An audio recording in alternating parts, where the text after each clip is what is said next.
Salut, j'espère que tu vas très bien. Bon, écoute, j'avais pas forcément prévu d'enregistrer le podcast aujourd'hui. Alors aujourd'hui, c'est lundi 21 avril 2025, jour d'un dernier quartier lunaire, dont je vais approfondir le sens, et du coup, jour ici, cette année, illustré par la mort du pape François. Et je venais initialement, mais je vais quand même t'en parler aussi, pour te parler de la nouvelle lune du 27 avril qui se profile à l'horizon, mais je vais faire les deux, parce qu'il me semble que de toute façon, tout est toujours organisé et orchestré comme un point suivant l'autre, mais ça va être intéressant de comprendre la dynamique de la nouvelle lune en partant de cette dynamique-là aujourd'hui, ce lundi de Pâques, donc fête... vraiment largement fêté, célébré par-delà le monde.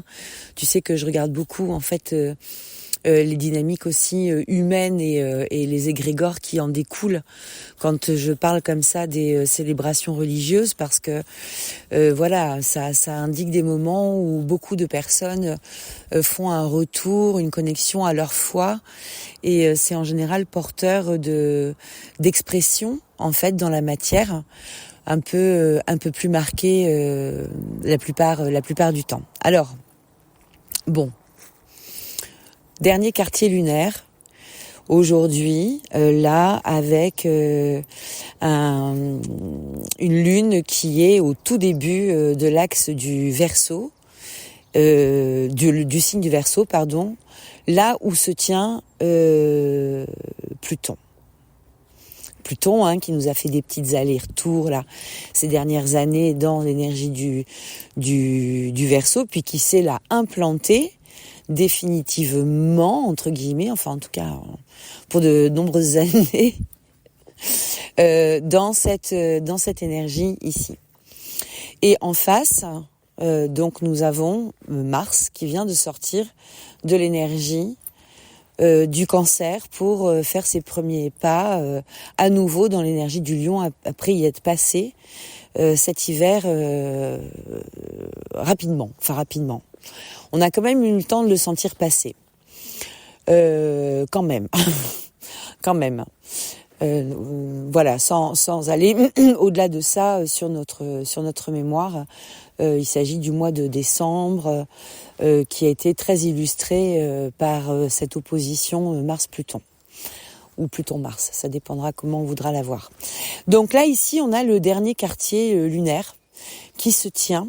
Alors le dernier quartier lunaire, on parle du coup d'une fin de cycle, et en l'occurrence d'une fin de cycle lunaire. Alors moi je travaille pas trop avec les cycles lunaires mensuels, mais ils sont néanmoins toujours très intéressants à regarder. J'aime bien moi prendre des axes un peu plus lointains, donc je m'appuie sur d'autres types de cycles lunaires pour trouver des directions qui soient un peu plus générales.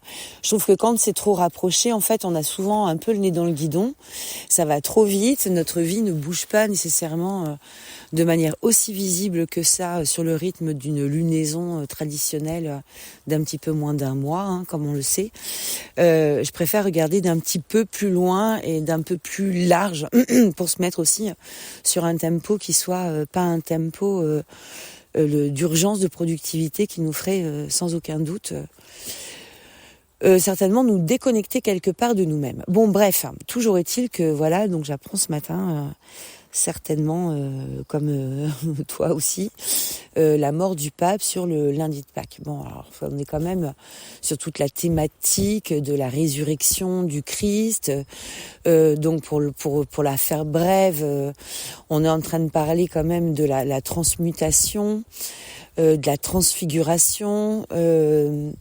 On parle du passage d'un état à un autre, donc on est complètement sur une dynamique vibratoire qui nous parle d'une élévation considérable de l'être, qui va en fait se désincarner, mais être en même temps toujours présent.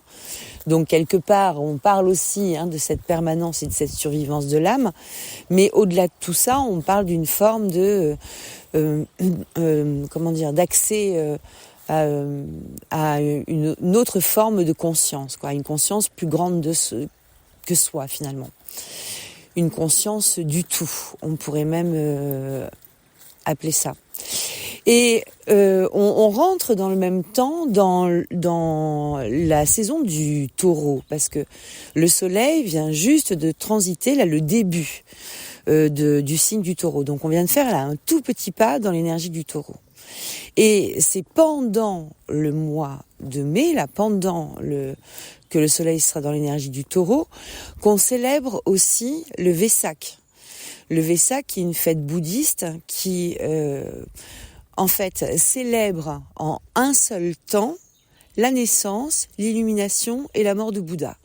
Et ça veut dire ce que ça veut dire de rassembler ces trois événements différents en un, c'est qu'à chaque fois, on ne parle que d'une chose, de la transfiguration. Donc, ça nous donne quand même une idée un petit peu de la saison Taureau dans son ensemble. Alors, du coup, qui est marquée par la dynamique de fin de cycle de ce dernier quartier lunaire qui ouvre en fait la saison Taureau. Donc ça nous parle quand même de quelque chose qui est ici. Alors on va pas aller plus loin que ça, mais bon, on peut se lier après aux archétypes qui sont concernés. Hein. Donc fin de cycle. Qui laisse aussi place à autre chose qu'on a goûté un petit peu dans l'énergie du Bélier. Peut-être que pendant la saison du Bélier qui vient de se clôturer, on a trouvé des ancrages, des enthousiasmes, des appuis, des choses qui nous donnent de l'élan. Et maintenant, il va falloir le passer dans la matière. Et ça va pas être simple parce que non seulement nous avons cette énergie de fin de cycle là qui est quand même bien marquée. Même si on a une idée de ce qui l'advient derrière sur le plan individuel. Et dans le même temps, lorsque nous allons avoir la nouvelle lune le 27 avril en suivant, c'est toute une croix fixe qui va être illustrée dans le ciel. Alors une croix fixe qui en plus touche à des points karmiques importants, en sachant que déjà, traditionnellement, on est du coup sur une période, ces deux temps dans l'année, la saison Taureau et la saison Scorpion, sont des temps de vraiment particulière porosité des mondes entre eux. Quand on est pendant le temps où le Soleil est en Scorpion, la porosité, elle se fait un petit peu, dans une sensibilité et dans un impalpable, avec beaucoup d'effets de surprise qui peuvent être vraiment très très déroutants en fait dans cette manière d'être en contact avec l'impalpable en saison Scorpion. Il y a beaucoup de mystères et il y a beaucoup de transgénérationnel dans cette saison-là, de façon traditionnelle. En tout cas, moi, je sens vraiment comme ça. Dans la saison Taureau, la porosité entre les mondes s'organise de manière un petit peu différente.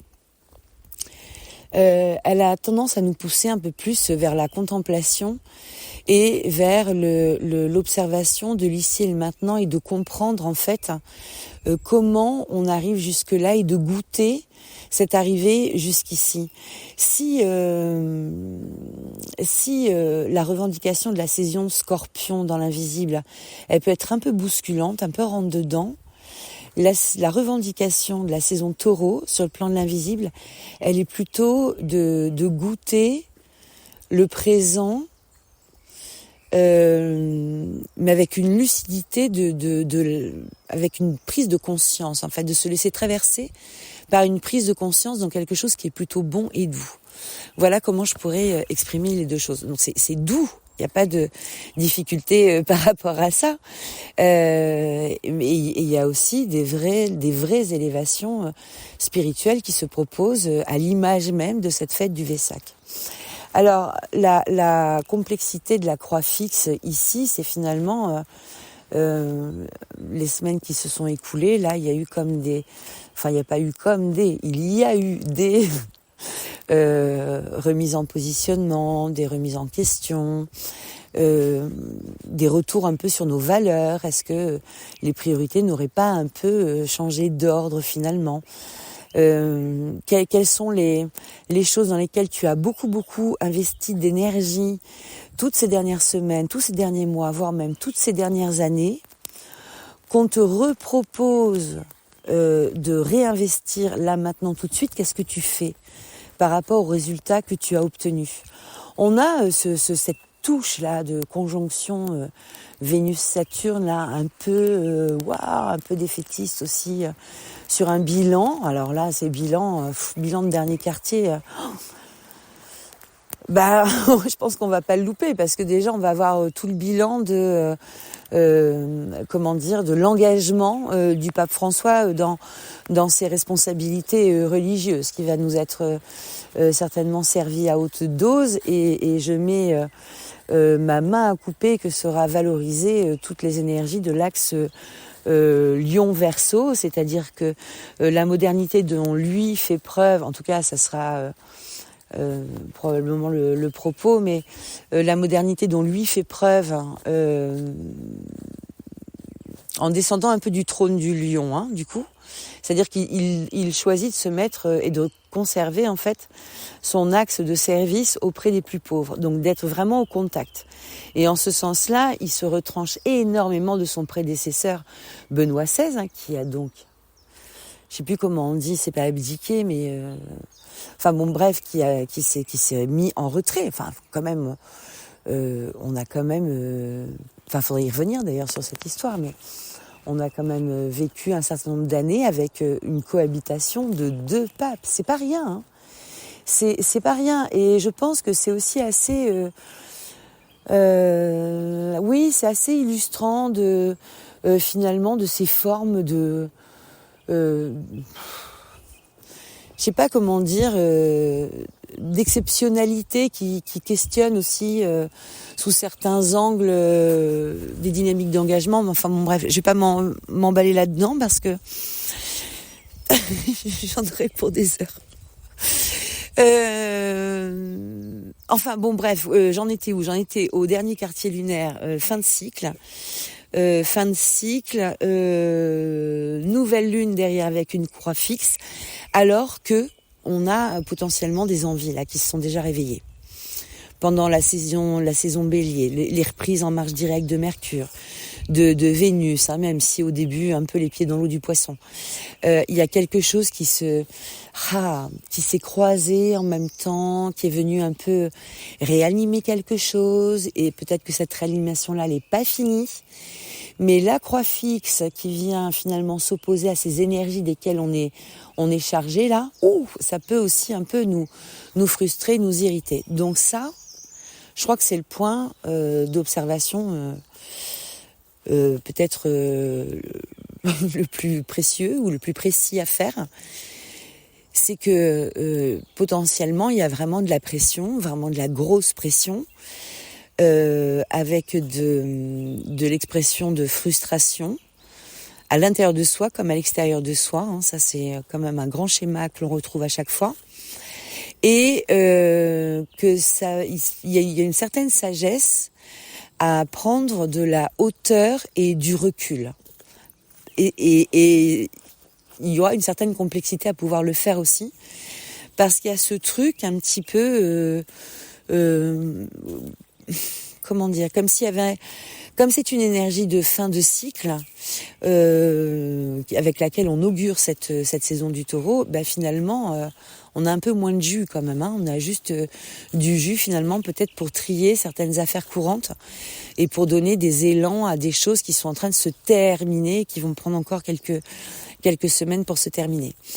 Voilà ce que ça pourrait être aussi. Donc la question aussi du coup de l'engagement dans ces espaces de responsabilité est hyper pointue et potentiellement hyper frustrante aussi, parce que Vénus conjointe Saturne, il y a des nostalgies, il y a potentiellement ces frustrations, ces comportements aquabonistes, mais alors finalement non, alors que d'un autre côté on a aussi une dynamisation du secteur Bélier avec Neptune qui nous murmure quand même qu'il y a des possibles au-delà peut-être même de ce que l'on est capable d'avoir envisagé, parce que ce côté pionnier de l'énergie du Bélier, hein, qui avance la tête la première là, c'est aussi assez intéressant pour ça, dans cette capacité à aussi s'enthousiasmer et trouver son point d'engagement. C'est facile ici dans cette énergie.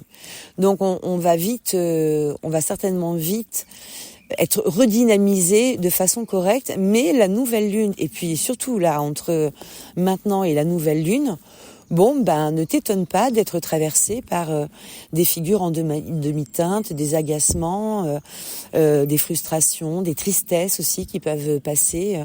T'es juste en train de digérer peut-être un peu une forme de processus et de réétalonnage de tes valeurs. Peut-être même que tu es en train de faire des renoncements. Mais peut-être que ces renoncements, dans la réévaluation finalement de tes valeurs, dans la remise en axe de tes priorités, peut-être que tes renoncements te semblent tout d'un coup évidents et ne sont peut-être pas si difficiles que ça à réaliser.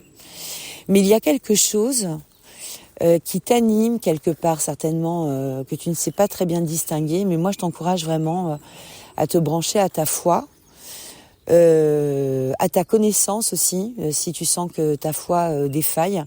Observe que tout dans la nature n'est que fin et recommencement, et que il est toujours plus intéressant de regarder dans cet angle-là les choses, plutôt que de se laisser engloutir en fait par une vibration qui ne serait pas à ton service. Vivre l'expérience des tristesses et des deuils et des ruptures, bien sûr, c'est indispensable. On a eu des temps astrologiques qui ont favorisé aussi notre enlisement dans des processus comme ça de deuil, de fin. On avait un petit peu comme des boulets aux pieds, astrologiquement parlant, ces derniers temps pour bouger. Bon, là, c'est un petit peu moins le cas. Nos processus sont quand même vraiment accélérés parce que il y a cette forme d'exigence aussi de la vie qui, elle, s'accélère.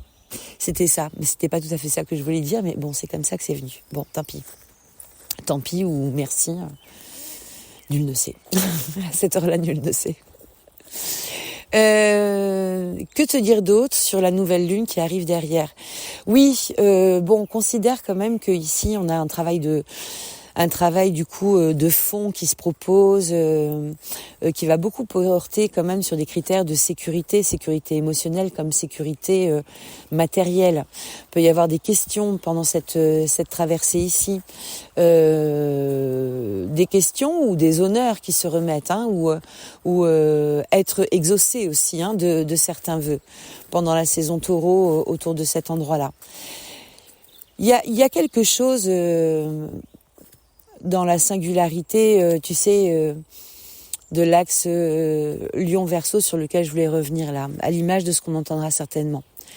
Quand on dit que voilà, il est descendu de son trône, enfin quand je dis qu'il est descendu de son trône, en fait, du trône des papes, symboliquement parlant, pour aller à la rencontre des plus pauvres. Donc on a l'expression noble, en fait,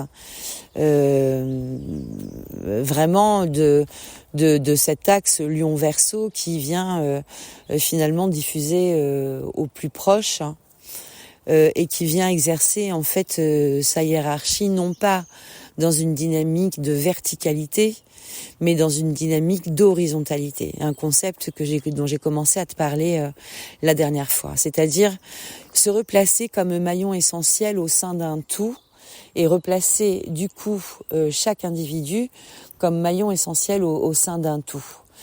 Et finalement,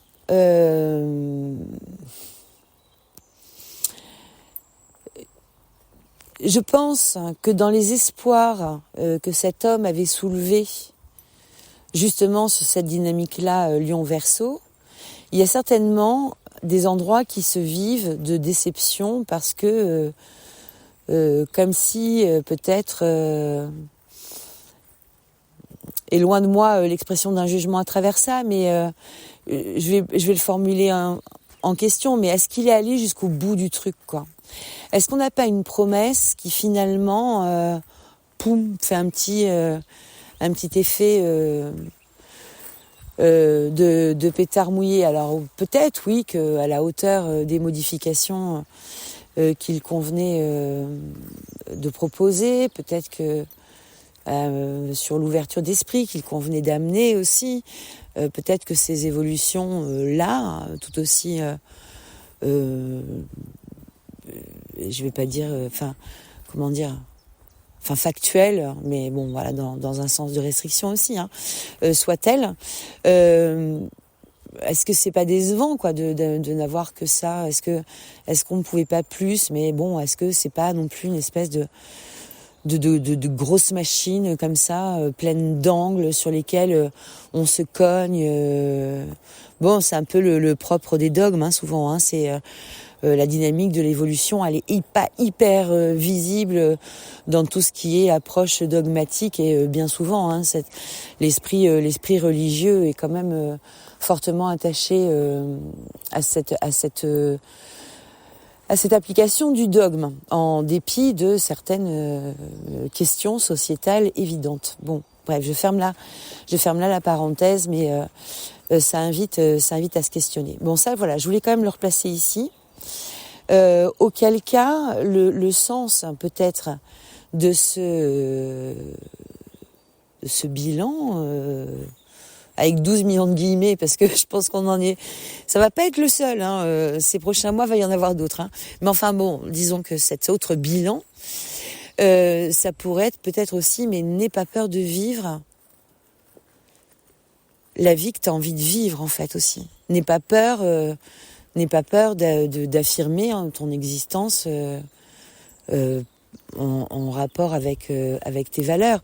Va jusqu'au bout de ton truc, va jusqu'au bout de ce que tu veux manifester dans ta manière d'interagir avec les autres, ta singularité, ton atypisme et ta manière de te relier au monde dans toute cette déstructuration du verso par la force plutonienne.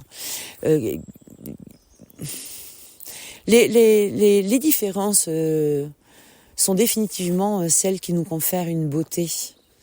Si on n'a pas de différence, finalement, on est sur un modèle qui est un modèle d'uniformisation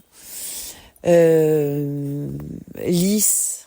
Enfin, tu vois, il y a beaucoup de choses qui m'évoquent aussi la montée de l'intelligence artificielle dans tout ça. C'est-à-dire que je me faisais la réflexion l'autre jour en essayant quelques fonctionnalités, mais je me disais, mais en fait, tu peux... Le truc qui s'adapte complètement à tes systèmes de croyances et tu ne peux être que d'accord, en fait, avec ces propositions. T'as aucun champ d'expression de l'opposition, de la différence de la vie. Enfin, en tout cas, dans les quelques trucs que j'ai essayé, peut-être que mon expérience n'est pas assez grande pour ça. Alors oui, il y a des propositions qui sont peut-être des propositions que j'aurais pas vu venir, quoi. Mais il y a des choses qui sont, de toute façon, par principe, la machine, elle a adopté tes codes, elle a enregistré tes codes, ton vocabulaire. Et elle te dit en fait ce que tu as envie d'entendre. Moi c'est là où je trouve que c'est super dangereux, quoi. Donc c'est très bien, mais sans confrontation à la différence. Waouh, c'est chaud. C'est chaud. D'ailleurs, de plus le temps passe, plus je me rends compte, mais peut-être que toi t'as fait cette expérience-là ou ce constat-là il y a déjà longtemps, mais et en même temps, ça porte déjà des noms bien précis, mais plus les gens ont des certitudes, en fait, plus ils ont quand même une... c'est rarement des gagnants-gagnants de la vie, je trouve. Dans ce que j'ai pu observer toutes ces dernières années, je trouve que ceux qui avancent avec beaucoup de certitude sont souvent pas très gagnants, en fait, à un endroit ou à un autre. Très, très Ouais, enfin pas très gagnant. J'ai envie de le dire comme ça. Donc ça vaut peut-être le coup de questionner encore une fois, encore une fois. Mais voilà, on sait pourquoi on le fait. Hein. Nos certitudes, justement, de déconstruire un petit peu nos angles morts là. D'aller regarder justement les différences avec un œil peut-être plus ouvert et puis peut-être aussi cesser de, je sais pas, cesser de s'étonner de certaines choses. Quelque part, cesser de s'étonner de certaines choses pour les admettre aussi, hein, tout simplement, hein, et intégrer. Hein, mais je crois qu'il y a beaucoup d'intégration aussi en ce moment. Mais Saturne en Poisson, hein, encore un petit peu, donc il nous aide à intégrer aussi un petit peu tout ça, à donner forme à tout ça. Donc voilà, n'aie pas peur de t'engager dans la vie que tu as envie de vivre. Tu peux sentir les pressions, les contraintes fortes, mais si tu te laisses gagner par la peur, finalement, tu vas te laisser gagner par une certitude, hein, qui est celle que tu n'y arriveras jamais. Et bon, voilà ce qu'on disait, hein, sur les gens qui ont beaucoup de certitudes. c'est pas forcément hyper. Enfin, ça fait pas très envie, quoi. Et pour garder recul par rapport à peut-être tes envies d'expression de ta propre singularité, sans vivre ni frustration, ni autodestruction de tes projets, de qui tu es, de ton soleil personnel ou quoi que ce soit. Prends du recul et débranche peut-être un peu les schémas d'impatience. Je vais te mettre sur le blog quelques dates qui me semblent super intéressantes en regard du cycle métonique lunaire qui est concerné par le mouvement du dernier quartier. Donc je t'en donne la source et le déroulement des dates clés sur le blog. Pour que tu puisses checker dans ta vie à toi ce qui éventuellement est venu être bougé à ce moment-là et qui se dresse aujourd'hui comme un bilan. Et puis je vais te donner aussi les axes intéressants autour de cette nouvelle lune en Taureau. Intéressant aussi de par cette opposition Pluton-Mars. Oui, c'est ça, j'ai cru que j'avais dit une bêtise. Qui vient faire écho à des dates, pour le coup, plus récentes de l'hiver dernier. Donc, je vais te proposer aussi ici. Voilà, est-ce que je t'ai tout dit? Non, évidemment, comme d'habitude. Mais c'est pas grave. On continue comme ça. Je t'embrasse bien fort.